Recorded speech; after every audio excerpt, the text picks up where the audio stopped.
Hello friends, welcome to my channel M Institute of Electronics and Radio physics.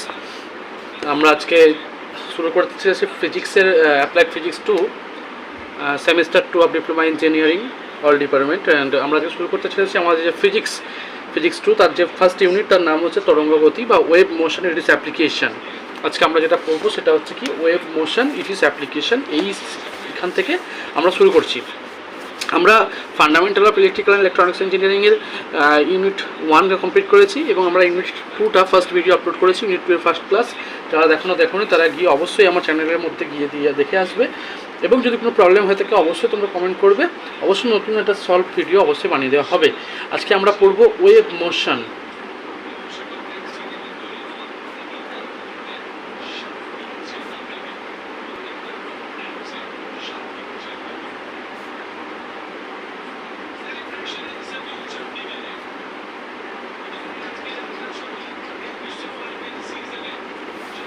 Wave motion it is application. Wave motion বলতে কি তরঙ্গ কী ধরনের হতে পারে সেটা সাইন ওয়েভ হতে পারে, স্কোয়ার ওয়েভ হতে পারে, বিভিন্ন যে তরঙ্গ হয় আমাদের শর্টউড, ট্রায়াঙ্গেল, তার যে মোশন। বেসিক্যালি আমরা এখানে যে কন্ডিশনটা নিয়ে পড়াশোনা করবো সেটা বেশিরভাগই সাইনোসয়েডাল তরঙ্গ হবে, সাইন ওয়েভ হবে দেখতে অনেকটা, এবং সেটা দেখতে হবে সিম্পল হারমোনিক মোশন কিনা বা simple SHM simple harmonic motion. এই ধরনের যে তরঙ্গ হয় সেই তরঙ্গের বিষয়গুলোকে নিয়ে আমরা পড়বো এবং তাদের যে মোশন বা গতি বিষয়টাকে নিয়ে আমরা পড়বো। তো ফার্স্ট আমরা যদি কথা বলি, প্রথম যদি আমরা কথাটা বলি সেটা হচ্ছে যে তরঙ্গ কীভাবে আমরা মানে তরঙ্গের বিভিন্ন যে স্টেজ কীভাবে তরঙ্গ উৎপন্ন হতে পারে সেই সব বিষয়গুলোকে নিয়ে আমরা অ্যাট ফার্স্ট কথা বলবো আজকে, ঠিক আছে? সো ফার্স্ট যদি আমি কোনো বিষয়টা নিয়ে কথা বলি সেটা হচ্ছে কি না, আমরা প্রথমে দেখি যে পর্যায়বৃত্ত গতি এবং তরঙ্গের গতির মধ্যে কি ডিফারেন্স, পর্যায়বৃত্ত গতি আর তরঙ্গ গতির মধ্যে কি ডিফারেন্স, বা পিরিয়ডিক মোশন আর একটা হচ্ছে কি অসিলেশন মোশনের মধ্যে আমাদের কি ব্যাপার রয়েছে সেটা আমরা দেখব। পর্যায়বৃত্ত গতি হচ্ছে যে নির্দিষ্ট সময় ব্যবধানে পুনরাবৃত্ত হয়, ঠিক আছে? মানে একটা নির্দিষ্ট টাইম অনুযায়ী সেই গতিটা কি হয়, বারবার কি হয় না রিপিটেশন হয়, এটাকে আমরা পর্যায়বৃত্ত বা পিরিয়ডিক মোশন বলি। এখন পিরিয়ডিক মোশনের ব্যাপারটা কি, ধরলাম এটা একটা পেন্ডুলাম আছে এখানে, ঠিক আছে?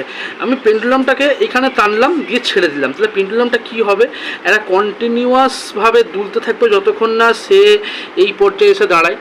তো এই যে কন্টিনিউয়াস যে তার একটা মোশন ঘটছে, মানে ধরলাম এক্স থেকে ওয়াই পয়েন্টের মাধ্যমে সে কী করছে, দোলন করছে, এই কন্ডিশনটাকে এটাই আমরা বলতে পারবো পর্যায়বৃত্ত গতি। বা বারবার সে কী করছে না তার আগের জায়গাটায় যেখান থেকে যে ইনিশিয়াল পয়েন্ট থেকে এবং ফাইনাল পয়েন্টের মাঝখানে যতক্ষণ না তার মিডিল পয়েন্ট অর্থাৎ নাল পয়েন্ট এসে পৌঁছাচ্ছে, সে কিন্তু তার গতি বা তার যে মোশনটাকে সে কিন্তু কন্টিনিউয়াসলি একটা র্যান্ডামলি একটা সাইকেল তৈরি করছে, that is call periodic motion. বা এটা সময়ের সাপেক্ষে গতিটা কী হচ্ছে, পর্যায় হচ্ছে, পুনরাবৃত্ত হচ্ছে, মানে এক জায়গায় এই পয়েন্টে এক্স পয়েন্ট থেকে ওয়াই আসছে, ওয়াই থেকে এক্সে যাচ্ছে, এটা সময়ের সাপেক্ষে যতক্ষণ না সে থামছে, মানে নাল পয়েন্ট বা স্টেবল পয়েন্টে আসে তখন সে যখন গতিটা নিয়ে যাচ্ছে তখন তাকে আমরা কি বলছি না পর্যায়বৃত্ত গতি বা পিরিয়ডিক মোশন। এখন এইগুলো ছাড়া আর কি যদি বলি, ঘড়ির কাঁটার গতি সেটাও পর্যায়বৃত্ত প্যারালাল সার্কেলে ঘুরছে, ঠিক আছে? তারপরে হচ্ছে আমাদের হৃদয় স্পন্দন, মানে এটা আমাদের হার্ট পাম্প যেটাকে বলে, সেটাও সময় সাপেক্ষে হচ্ছে 72 থেকে 73 মিনিট যে পালসিং ব্যাপারটা থাকে সেটা। এইবার কি আসছে, এবার হচ্ছে আমাদের কি অসিলেটরি মোশন, বা যেটা হচ্ছে আমাদের দোলন কম্পন বা অসিলেশন মানে হচ্ছে কম্পনটা কি, যখন কোনো পর্যায়বৃত্তের গতিসম্পন্ন কোনো কণা, মানে কোনো ম্যাটার যদি কি হয় বা কোনো যদি এলিমেন্ট যখন কি হয় না গতিপথের বিন্দু কেন্দ্র একাধিক আন্দোলিত হয়, মানে বারবার সে কী হচ্ছে আন্দোলিত হচ্ছে বা কম্পন হচ্ছে, তখন আমরা তাকে বলবো অসিলেটরি মোশন, ঠিক আছে? যেমন হচ্ছে দোলন গতি, টান তরঙ্গ। এখন অসিলেটরি মোশনের একটা খুব সহজ উদাহরণ আমি যদি বলি,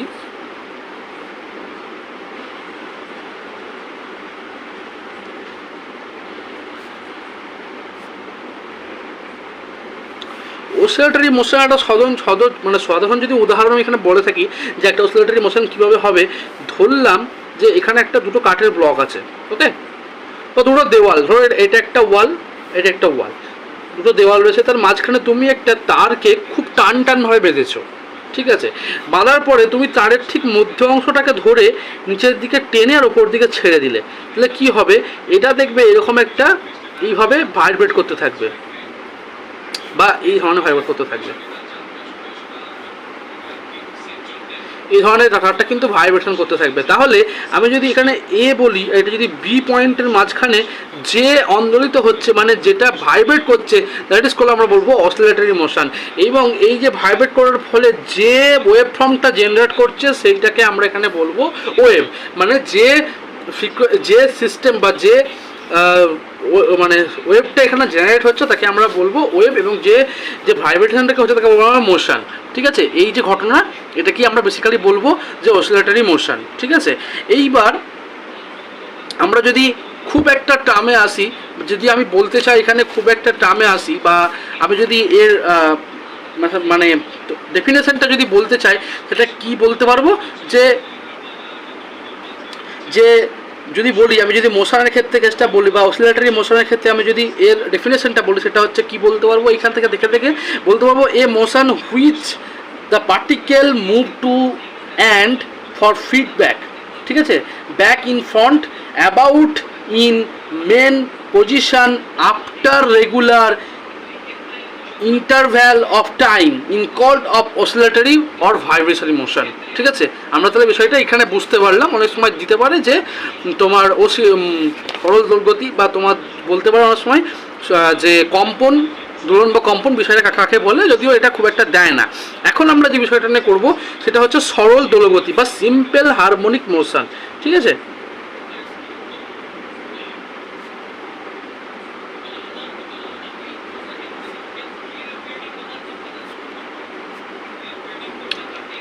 সিম্পল হারমোনিক মোশন বা সহজে বলা হয় SHM বা সিম্পল হারমোনিক মোশন। এখন আমরা এখানে কিছু ম্যাথামেটিক্যাল ইকুয়েশন বা ম্যাথামেটিক্যাল বিষয়টাকে নিয়ে এখানে আলোচনা করব এবং চেষ্টা করব যে সিম্পল হারমোনিক মোশনের কিছু ইকুয়েশন ফর্ম করার আমরা চেষ্টা করব। ফার্স্ট আমাদেরকে যেটা বুঝতে হবে, যখন আমি ধরলাম একটা পেন্ডুলাম আছে, আমি যদি দোলন গতি থেকে দেখি সিম্পল হারমোনিক মোশন, আমি ধরলাম এখানে একটা দোলন আছে, আমি টেনে এই পাশে নিয়ে এলাম, তাহলে এ যখন এই পয়েন্টে এলো, এখান থেকে যখন ছেড়ে দেবো তখন কি হবে, এ যতটুকু টেনেছে ততটুকুই আসবে। এই যখন গেল, এটা যখন যাচ্ছে এবং যখন ফিরে আসছে একটা মাইনাস মানে মন্দন নিয়ে ফিরে আসছে, তরণ নিয়ে টানছি মন্দন নিয়ে ফিরে আসছে, তখন কি হচ্ছে একটা ব্যাকে ফিরে আসছে। এখানে আমার ডেফিনেশনই বলা আছে, আমি যদি ডেফিনেশনটা এখানে ফলো করি, সেখানে কিন্তু বলা আছে back and front about mean position after regular interval of time. অবশ্যই এখানেই বলা আছে ইন কল অসিলেটরি মোশন। ঠিক আছে, তাহলে এখান থেকে আমি সিম্পল হারমোনিক মোশনের ধারণাটাই কিন্তু এই জায়গা থেকে আসতে পারি, যে যদি কোনো কম্পন কণার ওপর ক্রিয়াশীল প্রত্যনায়ক বল থেকে কণার দূরত্ব সমানুপাতিক হয় এবং সাম্যবস্ত্রের অভিমুখে হয়। ঠিক আছে, সাম্যবস্থানের অভিমুখে হয়, তাহলে কণার গতি সরল দোলগতি বলে। মানে সাম্যবস্থান, যে সাম্যবস্থার অবস্থায় যে ইকুইলিব্রিয়াম অবস্থায় ছিল, সেই ইকুইলিব্রিয়াম অবস্থার অভিমুখে যদি হয়, তাহলে সেটাকে আমরা কি বলতে পারি, সরল দোলগতি বলতে পারি। ঠিক আছে, এখন আমি যদি সেটা ম্যাথামেটিক্যাল ইকুয়েশন দিয়ে প্রমাণ করার চেষ্টা করি, ঠিক আছে, তাহলে আমি কিন্তু এখান থেকে ইজিলি কেসটাকে ধরতে পারবো। কেন করতে পারবো, দেখো, আমি যদি এখান থেকে বলি যে যেহেতু এটা সরণ হচ্ছে বা ডিসপ্লেসমেন্ট হচ্ছে, তাহলে আমি বলতে পারি যে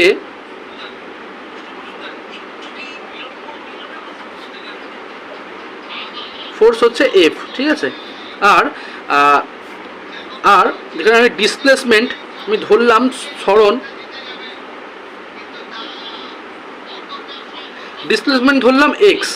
ঠিক আছে, যেহেতু এটা রিকল করে ব্যাকে ফিরে আসছে ফিডব্যাক নিয়ে, সেই জন্য আমি এখানে একটা মাইনাস আমি সাইন ইউজ করলাম, কারণ যেহেতু এটা ফিরে আসছে, তাহলে আমি যদি বলতে পারি যে আমি যদি যতটুকু আমি এখানে ফোর্স অ্যাপ্লাই করব, তার সঙ্গে এই যে ডিসপ্লেসমেন্টটা ততটুকুই হবে। আমি যদি এটা ম্যাক্সিমাম করি, এই পয়েন্টটা যদি এখানে ম্যাক্সিমাম, সাপোজ এই পয়েন্টটা যদি এখানে ম্যাক্সিমাম ফোর্স অ্যাপ্লাই করে এখানে ঠেলে নিয়ে আসি, তাহলে কিন্তু এদিকে ঘুরে এতটাই ম্যাক্সিমাম যাবে।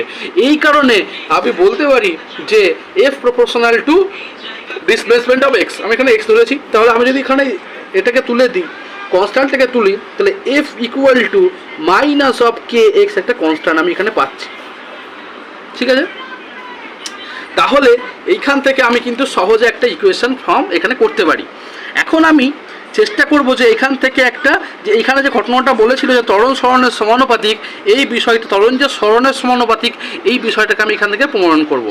ঠিক আছে, তাহলে এখান থেকে আমি যদি বলি ঋণাত্মক চিহ্ন, অর্থাৎ যেখানে প্রত্যান্নায়ক বলটা সরণ বিপরীতে হচ্ছে, মানে এই পথে যদি সরণ হয় তাহলে তার বিপরীত দিকে কি হচ্ছে, এটা বলটা সরণের বিপরীতে কাজ করছে। ঠিক আছে, যেহেতু প্রত্যান্নায়ক যে বলটা আমি ব্যবহার করছি সেটা কি সরণের বিপরীতে কাজ করছে, সেই কারণে আমি এখানে একটা মাইনাস ম্যানিপুলেশন অ্যাপ্লিকেশন, এখানে একটা মাইনাস আমি ইউজ করেছি। সো আমি এখান থেকে অবভিয়াসলি এখান থেকে আমি যে ত্বরণ যে সরণের সমানুপাতিক, এটা অবশ্যই এখান থেকে আমি একটা ইকুয়েশন ফর্ম করতে পারি। তাহলে যেহেতু এই যে পেন্ডুলামটায় নিশ্চয়ই এর ভর একটা আছে, এম একটা মাস আছে, তাই কিন্তু এ কী করছে না, এই কন্টিনিউয়াসলি চেঞ্জ অফ টাইম, মানে rate of change in time, মানে টাইমে অবশ্যই কিন্তু ভ্যারি করছে বা এ কিন্তু দোলন সম্পূর্ণ করছে। তাহলে আমি যদি এখানে আমাদের যে নিউটনের দ্বিতীয় গতিসূত্র f equal to m into a, এই ফর্ম্যাটটা যদি এখানে ফর্মুলাটা ইউজ করি, তাহলে কিন্তু আমি এখান থেকে একটা এই ফর্মুলাটায় এম এর ফর্মুলাটা মানে এফ এর ফর্মুলাটা বসিয়ে কিন্তু আমি এখান থেকে একটা ইকুয়েশন এখান থেকে ফর্ম তৈরি করতে পারবো। তাহলে যদি আমি সেই কন্ডিশনের কথা বলি, যদি আমি এখান থেকে বলি যে নিউটন সেকেন্ড ল, যেখানে আমি নিউটন সেকেন্ড ল কী বলছে, এখানে Newton second law first of all Newton's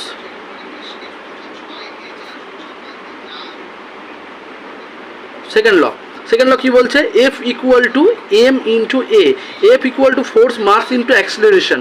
so আমি এখান থেকে এখানে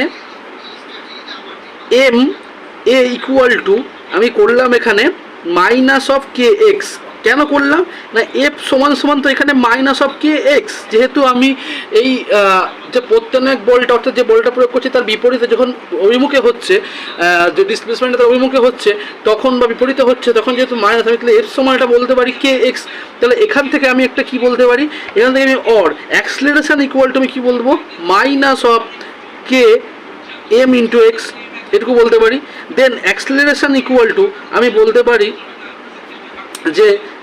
যেখানে minus of omega square x, যেখানে ওমেগা ইকুয়াল টু বলতে পারি root over of k by m. ঠিক আছে, তাহলে এখান থেকে বলতে পারি যে এখান থেকে আমি সহজেই বলতে পারি যে a proportional to minus of x বিপরীতে। সো এখান থেকে আমি অলওয়েজলি বলতে পারি যে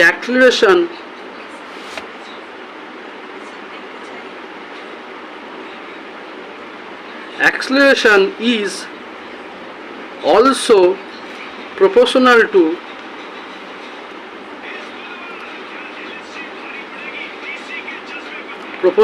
to displacement.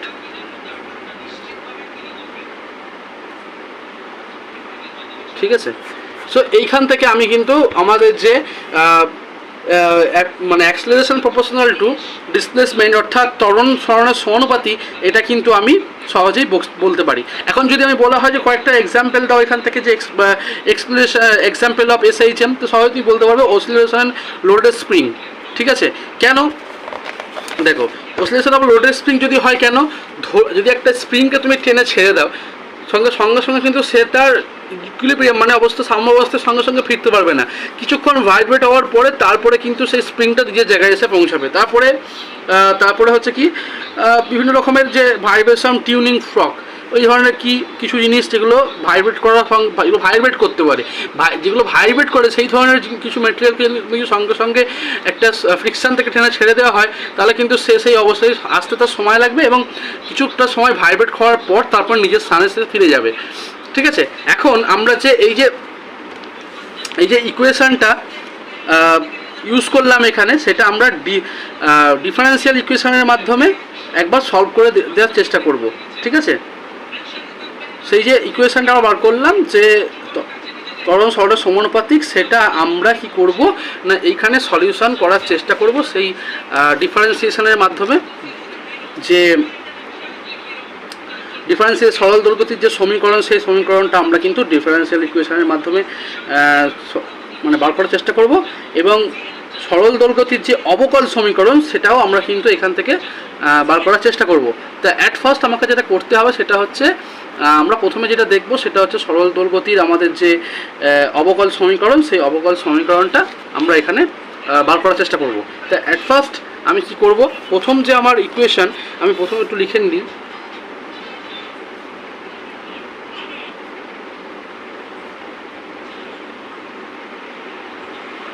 differential equation of SH বাস differential equation of simple harmonic মোশনের যে ডিফারেন্সিয়াল ইকুয়েশন সেই ইকুয়েশন থেকে আমরা এটাকে বার করব। আচ্ছা, এখন আমাদের করে ফার্স্ট কী করতে হবে, আমরা কি জানি F proportional to minus of x, so F equal to minus of k x, এটা আমরা জানি। আমার নিউটনের থার্ড সেকেন্ড ল থেকে কী পেয়েছি, f equal to m of a, और কি পেয়েছি m a equal to minus of k x, এটা ফার্স্ট ইকুয়েশন। ওকে, এইবার আমাদের কাছে আমি যেটা করব সেটা হচ্ছে আমি ভ্যালোসিটি রেসপেক্টেড টাইম ক্যামেরেট কী করব, ডেরিভেটিভ করব। Now the velocity of the particle, ঠিক আছে, বস্তু সাপেক্ষে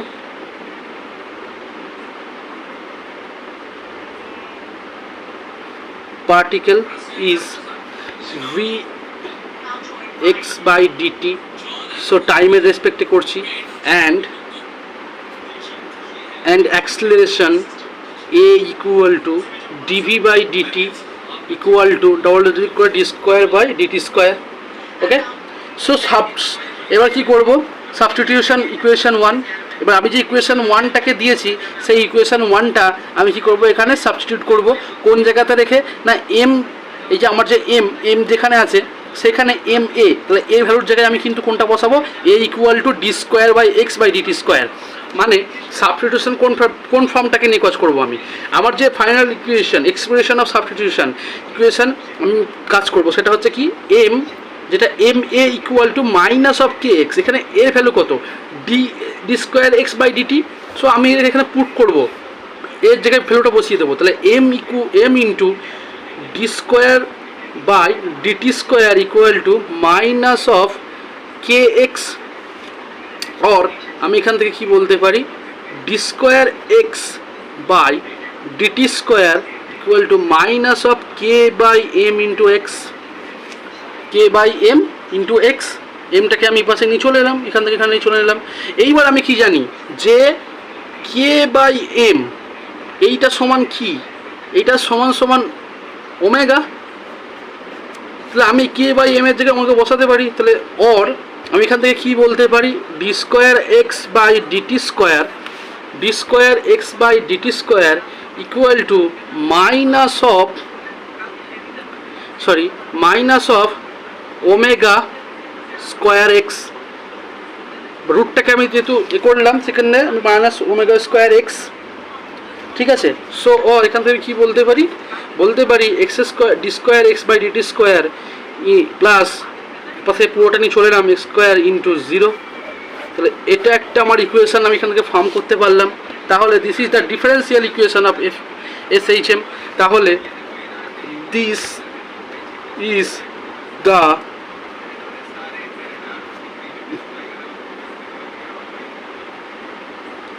differential equation of SHM। তাহলে ইজিলি আমি এখান থেকে একটা ফর্ম, এখন এই যে সলিউশন, এবার আমরা কি করব, এই ডিফারেন্সিয়াল ইকুয়েশন আমরা একটা সলিউশন বার করব, ঠিক আছে। ডিফারেন্সিয়াল ইকুয়েশনের আমরা এখান থেকে কি করব না, ডিফারেন্সিয়াল ইকুয়েশনের আমরা এখান থেকে একটা সলিউশন বার করব, মানে এই সমীকরণ সরল দোলগতির অবকল সমীকরণ আমরা এখান থেকে একটা বার করব। তো আমরা এভাবেও করতে পারি, আবার আমরা কি করতে পারি যে 2 নম্বর যে সমীকরণটা সেটা আমরা একটু সমাধান করবো, যেখানে এক্সটা কি না, এক্সটা যেহেতু আমরা আমাদের ব্যাকে ফিরে আসছে, সেক্ষেত্রে আমরা যদি একটা সাইনকে চিন্তা করি, তাকে যদি আমরা ডিফারেন্সিয়েট করি তাহলে তার ভ্যালুটা আসবে কসে। সো আমি যেহেতু মাইনাস সিকোয়েন্সে ঘুরে আসছে, সেক্ষেত্রে আমি ওটাকে কোসাইন নিয়ে কাজ করব, ঠিক আছে। যেহেতু আমার যে অবকল সমীকরণের সমাধান সেটা আমি যেহেতু সেটা ব্যাকে ফিরে আসছে, তাই সেটাকে আমি কি করব না, আমি সেটাকে একটা cos omega t, sine omega t or cos omega t, বা সেই যে সাইন ওয়েভের যে আমি দেখালাম একটু আগে সাইন ওয়েভের যে এক্সপ্রেশনটা ছিল সেই এক্সপ্রেশনটাকে আমরা কোসাইন দিয়ে কাজ করবো। হতে পারে সাইন ওয়েভ, হতে পারে কস ওয়েভ, ঠিক আছে, কস হতে পারে কস আর হতে পারে সাইন, যেহেতু দুটোই ওয়েভ ফর্ম সাইন দিয়েও ডিনোট করতে পারি এবং আমি কস দিয়েও ডিনোট করতে পারি, যেটা আমার ইচ্ছা। তোমরা চাইলে সাইন দিয়ে করতে পারো অথবা কস দিয়েও করতে পারো, ঠিক আছে। আমি এখন লিখলাম সলিউশন অফ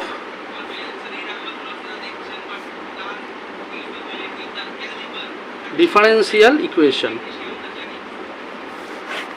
আচ্ছা, ফার্স্ট আমাকে যেটা করতে হবে যেটা হচ্ছে আমি যে আগের যেটা নিয়ে কাজ করলাম যে x square dx by dt square equal plus omega square x equal to 0, আমি এখানে এক্স সমান ধরে নেব যে x equal to a cos of omega t plus theta. এখানে এক্সটা কি, এক্সটা আমরা যেটা কী করেছিলাম না, এক্সটা হচ্ছে আমাদের যে ডিসপ্লেসমেন্ট, কোন ডিসপ্লেসমেন্টটা, যে ডিসপ্লেসমেন্টটা আমাদের একটা মানে ড্রোনটা যখন কমপ্লিট হওয়ার পথে ব্যাকে যখন ফিরে আসছে যে ডিসপ্লেসমেন্টটাকে নিয়ে, সেই ডিসপ্লেসমেন্টকে ধরে নিলাম আমরা a equals to cos of omega t plus theta, ঠিক আছে, থিটা অফ অ্যাঙ্গেল যেহেতু থিটা ধরে নিলাম আমি এখানে, বা ফাই ধরলাম, ঠিক আছে, ফাই ধরলাম। তাহলে আমি এখান থেকে ডিভাইড করলে dx by dt in equal to minus of omega a sine omega t plus phi. Okay, যেহেতু মাইনাসটা আমি নিয়ে আসছি তাই উল্টে যাচ্ছে। তো এখান থেকে আমি যদি ডবল ডেরিভেটিভটা করি যে d square x by dt square in equal to minus omega square a cos of omega t plus phi, omega t plus phi in equal to আমি এখান থেকে বলতে পারি যে মাইনাস ওমেগা স্কোয়ার এক্স। কেন omega square x? X equal to a cos omega t plus phi. তাহলে আমি যেহেতু এক্সের ভ্যালুটা তাহলে এটা সমান এক্স বলতে পারবো বা এক্স সমান এটা বলতে পারি, সেই জন্য আমি এখান থেকে বললাম। তো সহজে আমি এখান থেকে বার করতে পারলাম d square x by dt square, ঠিক আছে, d square x by dt square. তাহলে আমি এখান থেকে কি বলতে পারি যে d square x by dt square plus omega square x equal to 0, ঠিক আছে। তাহলে আমি এখান থেকে কি বলবো না, আমি যেহেতু এই দুটো সমীকরণ একই রকমের পাচ্ছি, তাই এখান থেকে আমি বলে দিতে পারি যে সরল দোলগতির সমীকরণ এখান থেকে, সেটা কি সরল দোলগতির সমীকরণ, সেটা হচ্ছে x equal to a cos omega t plus I. এটা তাহলে সরল দোলগতির আরও একটি সমীকরণ। একটা হচ্ছে সরল দোলগতির অবকল সমীকরণ, আর একটা হচ্ছে সরল দোলগতির সমীকরণ, আর একটা সমীকরণ। আচ্ছা, এখানে যেখানে এ হচ্ছে বিস্তার, এটা কি হচ্ছে বিস্তার, আর ফাইটা হচ্ছে প্রারম্ভিক দশা, ঠিক আছে, এটা হচ্ছে কি বিস্তার, এ ইজ অ্যাম্পলিটিউড, আর ফাই হচ্ছে ইন্টারনাল ফেজ, মানে কত ফেজের ডিফারেন্স হচ্ছে সেই ফেজ যে দশার মধ্যে রয়েছে। আর এটা হচ্ছে কি অ্যাম্পলিটিউড, মানে অ্যাম্পলিটিউড বলতে কোনটা, এই যে এটা যে ভাইব্রেশন হচ্ছে, এই যে এটা পিক টু পিকের যে ম্যাক্সিমাম যে ভ্যালুটা, সেটাই হচ্ছে আমরা এখানে অ্যাম্পলিটিউডের কথা এখানে বলতে পারবো। তাহলে সরল দোলগতির দুটো সমীকরণ আমরা পেলাম। একটা হচ্ছে অবকল সমীকরণটা কি, d square x by dt square equals to minus of plus omega square x বা মাইনাস ওমেগা স্কোয়ার এক্স, আর এই যেখানে আরেকটা কি পেলাম যেটা হচ্ছে x equal to a cos omega t plus phi. এটা একটা এখান থেকে আমরা পেলাম। এইবার আমরা নেক্সট যে বিষয়টা নিয়ে কথা বলবো সেটা হচ্ছে some important terms related of SHM, ঠিক আছে। ইম্পর্টেন্ট টার্মস বলতে এখানে বোঝাচ্ছে যে কিছু কিছু বিশেষ বিষয় যেগুলোকে নিয়ে, এগুলোকে কোনোভাবেই অ্যাভয়েড করা উচিত না, সেগুলোকে আমাদের ঘরে জানতে হবে। বা সরল দোলগতির কয়েকটি রাশি কি সরণ, যেমন হচ্ছে ডিসপ্লেসমেন্ট, কোনো মুহূর্তে সাম্যাবস্থান থেকে কণার দূরত্ব, ওই মুহূর্তে কণা সরণ বলে, এটা জানি। বিস্তার বা অ্যাম্পলিটিউডটা কি, কোনো কম্পোজিট কণার সমস্থান থেকে কোনো পাশে সর্বাধিক দূরত্ব যায়, মানে যে দূরত্বটা কী করে না কোনো কম্পোজিট কণা সাম্যাবস্থান অর্থাৎ ইকুইলিব্রিয়াম অবস্থা থেকে সর্বাধিক দূরত্ব যেটা যায় সেটাকে আমরা কি বলবো, অ্যাম্পলিটিউড, সর্বাধিক দূরত্ব, ঠিক আছে। যতটা দূরত্ব অতিক্রম করছে।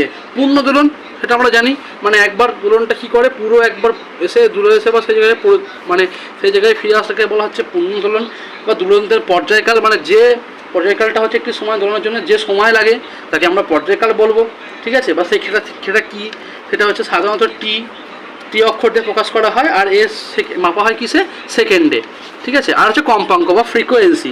ফ্রিকোয়েন্সিটা কি, একক সময় যে পরিমাণ কম্পন হয় সেটাকে আমরা ফ্রিকোয়েন্সি বলবো। তো ফ্রিকোয়েন্সি, এই যে ফ্রিকোয়েন্সি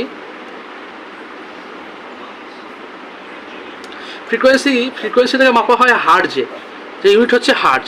এখন কম্পনটা n = 1/t, এইটা হচ্ছে কম্পন মাপার ফর্মুলা, ঠিক আছে। n = কি, আমি যদি বলি এখানে n = হচ্ছে কম্পন বা ভাইব্রেশন, যেটা বলতে পারবো আমরা। n = কি বলতে পারবো, কম্পন বা ভাইব্রেশন। তো সেই n = 1/t, এটা হচ্ছে টাইম পিরিয়ড। এরপর আমি এখানে বলতে পারি যে ফ্রিকোয়েন্সি, nটা হচ্ছে ফ্রিকোয়েন্সি আর টিটা হচ্ছে টাইমিক পিরিয়ড। তাহলে n = ফ্রিকোয়েন্সি বলে দিতে পারি, ফ্রিকোয়েন্সি, আর টি হচ্ছে টাইম পিরিয়ড। তাহলে 1/t, যেহেতু হার্টজে মাপা হচ্ছে সেক্ষেত্রে আমরা সহজে এখান থেকে হার্টজে ক্যালকুলেশনটা করতে পারবো, ঠিক আছে। তাহলে বার করা অবভিয়াসলি খুব একটা সহজ। এবার দশা ফেজ, সরল দোলগতি সম্পূর্ণ কোনো মুহূর্তের দশাকেই বলে ওই মুহূর্ত গতির অবস্থায় বোঝাচ্ছে। আর হচ্ছে কি প্রারম্ভিক দশা, সরল দোলগতি সম্পূর্ণ কণার গতি শুরু হতে t=0 সময় লাগে, ঠিক আছে। তাকে কণাটাই আমরা কি বলবো না, প্রারম্ভিক দশা। এবার হচ্ছে গতিবেগ। সরল দোলগতির, যখন সরল দোলগতি দোলন খাচ্ছে, কম্পমান কোনো কণার সমীকরণটা আমরা বার করবো। সেই সমীকরণটা কি, ঠিক আছে। এবার গতিবেগ বা ভ্যালোসিটি আমাদেরকে ইকুয়েশান থেকে বার করতে হবে। তো ফার্স্ট আমরা যে কাজটা করব সেই কাজটা হচ্ছে যে expression of velocity of a practical, ঠিক আছে, প্র্যাকটিক্যাল SHM, ঠিক আছে। প্র্যাকটিক্যাল SHM আমরা এখান থেকে ক্যালকুলেশনটা করার চেষ্টা করব, ঠিক আছে। বা কোনো সরল দোলগতির কোনো সরল দোলগতির যে গতিবেগ, সেই গতিবেগটাকে আমরা এখান থেকে বার করার চেষ্টা করব, ঠিক আছে। তো চলো দেখা যাক কীভাবে বার করব। ফার্স্ট আমরা হেডিংটা দিয়ে নেব। আমাদের হেডিংটা কি আছে, হেডিংটা হচ্ছে এক্সপ্রেশন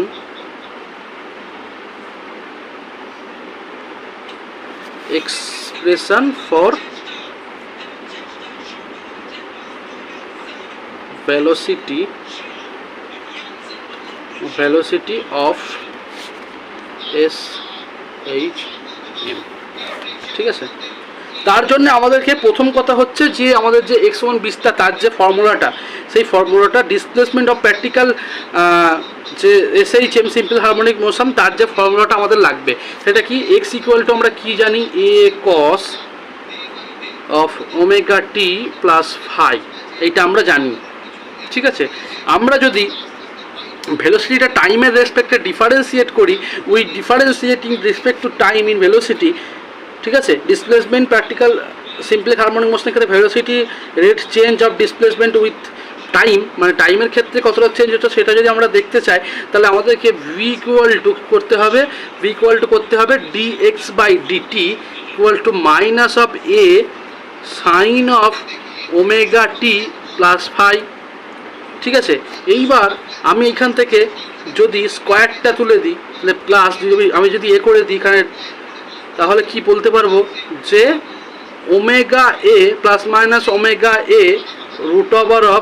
√1 - cos² ωt + phi, তো বলতে পারছি এখান থেকে।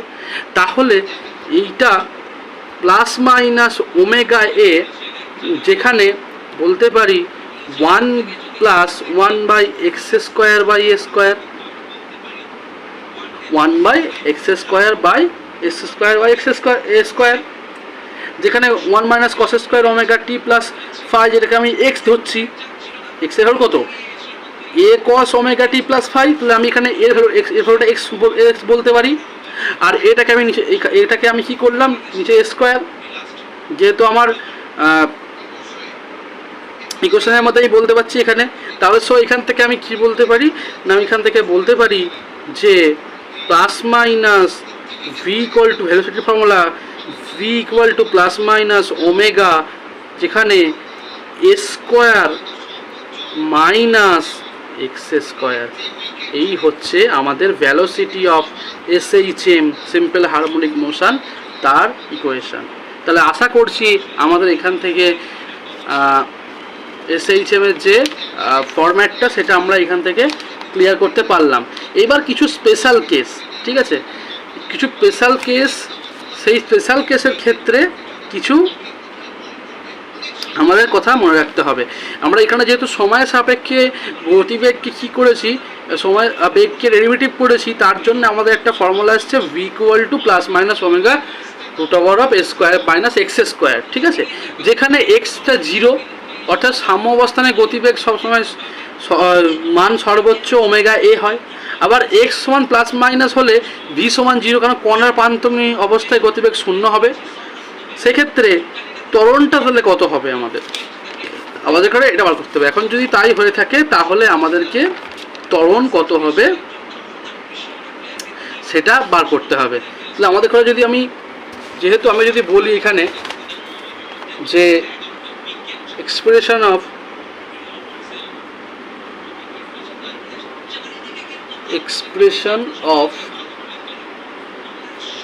অ্যাক্সিলারেশন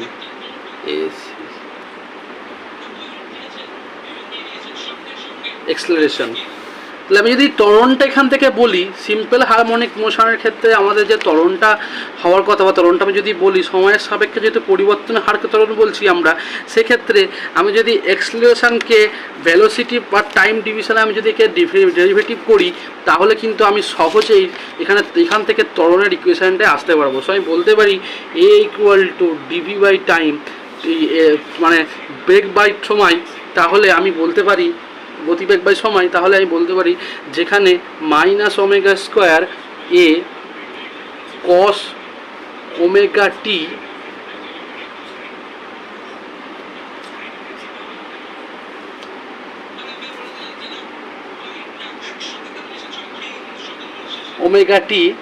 সো এখান থেকে আমি যদি বলতে পারি ωt অর্থাৎ +5, এটা যেহেতু আমার ইকুয়েশন, যেখানে আমি কি বলতে পারি না, যেখানে v = -ω, আমি তো আগের ইকুয়েশনে কথা বলেছিলাম যেখানে v = -ω এর সাইন অফ ωt +5, কারণ আমি তো আগের ইকুয়েশনে বলেছি এটা হচ্ছে v এর ভ্যালু। তাহলে আমি অবভিয়াসলি এই জায়গাটায় v পুট করতে পারি, v পুট করতে পারি। তাহলে আমি এখান থেকে কি বলতে পারি, আমি এখান থেকে তো অবভিয়াসলি বলতে পারি যে a = -ω²x, যদি x এর ভ্যালু হয় এটা আবার, তাহলে আমি এখানেও এটাও বলতে পারি।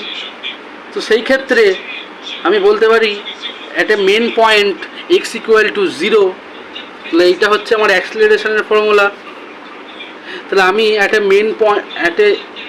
মেন পজিশন যেখানে x সমান আমি 0, x সমান আর অ্যাক্সিলারেশনটাও যখন হবে আমার সেটাও কি 0, মানে a সমানও 0, তখন আমার কি হবে যখন আমার এক্সট্রিম পজিশন x সমান প্লাস মাইনাসে, তাহলে x = এক্সট্রিম পজিশনে প্লাস মাইনাসে, কারণ অ্যাক্সিলারেশন x ম্যাক্সিমাম, তখন অ্যাক্সিলারেশনটা কি ম্যাক্সিমাম। তাহলে আমি a max = বলতে পারি ω², এটাই বলতে পারি। তাহলে এটাই আমার ম্যাক্সিমাম যে অ্যাক্সিলারেশন সেটার ইকুয়েশন, এটা যে ম্যাক্সিমাম অ্যাক্সিলারেশন। তাহলে অথেবলি আমি এখান থেকে এক্সপ্রেশন অফ যে অ্যাক্সিলারেশন সেটা আমি বুঝতে পারলাম। এখন আমরা নেক্সট যে বিষয়টা নিয়ে আলোচনা করব সেটা হচ্ছে এক্সপ্রেশন অফ টাইম পিরিয়ড, বা টাইম পিরিয়ড বলতে হচ্ছে যে পর্যায়কাল, যে টাইম পিরিয়ড, সেই টাইম পিরিয়ডটাকে নিয়ে আমরা কাজ করব, ঠিক আছে। আমি এটা একবার রিকল করে দিই, যখন x সমান 0 তখন ত্বরণের মান কিন্তু 0 এবং প্রান্তীয় অবস্থা হতে পারে x + a হতে পারে, আবার x মাইনাস, মানে প্রান্ত অবস্থায় x - এও হতে পারে। যেহেতু ত্বরণের মান সর্বোচ্চ, a max যখন সর্বোচ্চ, মানে ত্বরণের মানটা যদি সর্বোচ্চ হয় তখন হবে কি ω², বোঝা গেল ব্যাপারটা হচ্ছে এটাই, মানে সময়ের সাপেক্ষে পরিবর্তনের হার আমরা যেহেতু ত্বরণ বলছি, তাহলে ম্যাক্সিমাম অবস্থাতে আমাদের যে লিমিটটা সেটা আমরা টেস্ট করছি এখানে। এখন আমরা যে বিষয়ে অবস্থা হচ্ছে পর্যায়কাল, মানে পর্যায়কাল বলতে কি একটি পূর্ণ দোলন সম্পূর্ণ করতে যে সময়টা লাগে। আর এটি যেহেতু আবার একটি আবর্তনের উৎপন্ন কোণ 2π রেডিয়ান, মানে 2π রেডিয়ান যখন আমার এখানে কমপ্লিট হচ্ছে সেই ক্ষেত্রে আমি বলতে পারি যে একটি পূর্ণ আবর্তন করতে কোণ কত না 2π রেডিয়ান। সেটা কিন্তু আমাদের এখানে মাথায় রাখতে হবে যে এই 2π রেডিয়ানটাকে ধরে কিন্তু আমরা পরবর্তীকালে যে ইকুয়েশানগুলো কাজ করব সেগুলোকে নিয়ে কিন্তু আমরা অবভিয়াসলি এখানে বলবো। সেটা হচ্ছে কি expression of time period, of time period. তো এক্সপ্রেশন অফ টাইম পিরিয়ডের ক্ষেত্রে যদি আমি বলি সেটা হচ্ছে কি omega equal to 2π/t। Omega কি কৌণিক বেগ, যেহেতু ওমেগা সমান কি বলতে পারি ওমেগা ইকুয়াল টু 2π/t। ঠিক আছে, ওমেগা ইকুয়াল টু কি ওমেগা ইকুয়াল টু 2π/t। এই ডেরিভেশনটা আমরা এখানে কাজে লাগাবো। ঠিক আছে, এইগুলোকে ইজিলি খুব সহজে আমরা এগুলোকে ইকুয়েশনালি ক্লিয়ার করতে পারবো, কারণ যেহেতু পর্যায়কাল t ইকুয়ালস টু 2π/ω, যেহেতু পর্যায়কাল কি আমি পর্যায়কাল t ইকুয়ালস টু কি বলতে পারি t ইকুয়াল টু 2π/ω এটা বলতে পারি। তো সেক্ষেত্রে আমি ওমেগা সমান কি জানতে চাইবি ওমেগা ইকুয়াল টু 2π/t এটা বলতে পারি। তাহলে এখান থেকে আমি সহজে কিন্তু আবার কণার ত্বরণ কি কণার ত্বরণ হচ্ছে a equals to omega square x. তাহলে ওমেগা ইকুয়াল টু কি a/x। যেহেতু আমি যদি আবার এখান থেকে বলতে পারি তাহলে আমি যদি আবার বলি এখান থেকে যে আবার a ইকুয়াল টু কি বলতে পারি ওমেগা স্কোয়ার এক্স, আবার কি বলতে পারি অতএব ওমেগা ইকুয়াল টু কি বলতে পারি √অফ a/x। এই ফরম্যাটটা আমি এখান থেকে বলতে পারি।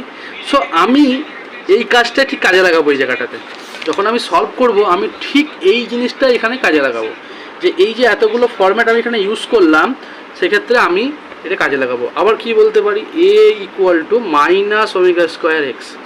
ঠিক আছে, তাহলে or omega square equal to a/x। Okay, এটুকু বলতে পারি। তাহলে অর ওমেগা ইকুয়াল টু √অফ a/x। তাহলে টাইম পিরিয়ড, অর্থাৎ আমি টাইম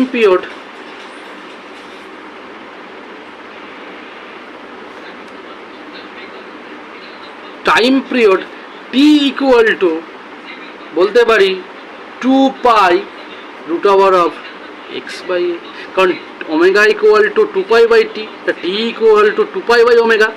আমি যদি ওমেগা ভ্যালুটা এখানে বসিয়ে দিই t এর জায়গায় বসাতে পারি, তাহলে ওমেগা ইকুয়াল টু 2π/t। তাহলে এইটা 2π সমান ডিসপ্লেসমেন্ট বাই অ্যাক্সিলারেশন, তার মানে s/a।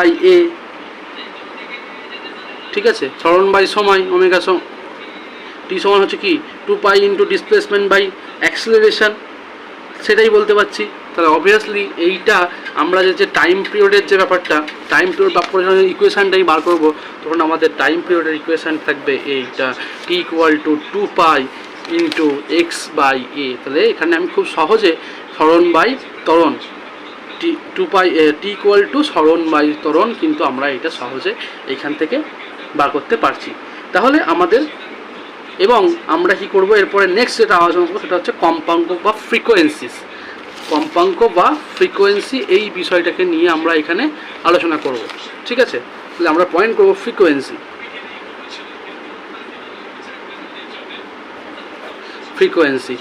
আমি বলেছিলাম n ইকুয়াল টু 1/t।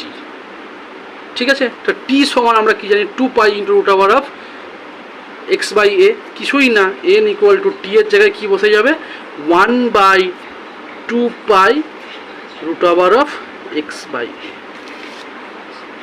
এটা আমি এখানে কি করলাম পুট করতে পারলাম। তাহলে ফ্রিকোয়েন্সিস একটা ফর্মুলা আমি এখান থেকে পেয়ে যাচ্ছি যে n ইকুয়াল টু √অফ 1/2π √অফ x/a।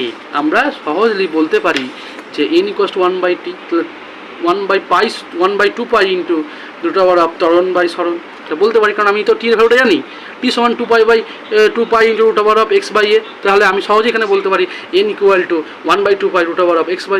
তো সহজে আমি ফ্রিকোয়েন্সির ইকুয়েশনটা বসাতে পারি। তাহলে এখানে একটা জিনিস বোঝা যাচ্ছে যে আমাদের যে ফিজিক্স যে চ্যাপ্টারটা রয়েছে, ফিজিক্স বা সাবজেক্টটা রয়েছে, সেইখানে যে আমরা SHMটা পড়ছি এটা কিন্তু একটা ইকুয়েশন আর একটা ইকুয়েশনের সঙ্গে রিলেটেড। মানে আমি কিন্তু সহজে এখানে একটার ভ্যালু যদি জানা থাকে we know the value of other, আমি তাহলে বসাতে পারি সেই ইকুয়েশানে আরেকটা নতুন ভ্যালু সেখানে পুট করে আমি একটা কিন্তু ইকুয়েশান এখানে সহজে বার করতে পারি। তাহলে সিম্পল হারমোনিক মোশন কিন্তু খুব একটা যে কঠিন তার ব্যাপার না, কিন্তু একটু বুঝে পড়লে আর খুব একটা অসুবিধা হওয়ার কথাও না।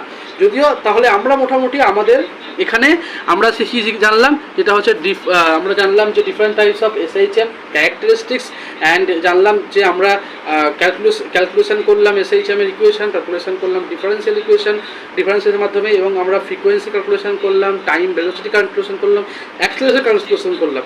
নেক্সট আমরা যেটা করব, আমাদের নেক্সট ক্লাসে আমরা জানবো যে এনার্জি হারমোনিক অসিলেটর মানে ইএইচও, ঠিক আছে। এই বিষয়টা নিয়ে আমরা নেক্সট ক্লাসে, আমাদের যে পরবর্তী ক্লাস, সেই পরবর্তী ক্লাসে আমরা এই বিষয়টাকে নিয়ে আলোচনা করব। সরল দোলগতির শক্তি বা আমাদের যে সরল দোলগতি তার যে শক্তি, আমরা চেষ্টা করব সেইটাকে সমাকলন পদ্ধতিতে বার করার। আমরা স্মৃতিশক্তি বার করব, গতিশক্তি বার করব, মোট শক্তি বার করব, এবং সেই বিষয়গুলোকে নিয়ে আমরা আলোচনা করব। তো আজকের জন্য এতটুকুই। Thanks for watching my video. And তোমরা যদি fundamental of electrical electronics engineering ক্লাসটা না করে থাকো, তাহলে আমার চ্যানেলে গিয়ে দেখতে পারো। আমি অবশ্যই ক্লাসে লিঙ্ক দিয়ে দিই, আমার চ্যানেলের মধ্যে সেই ভিডিওগুলো তোমরা পাবে। ওকে।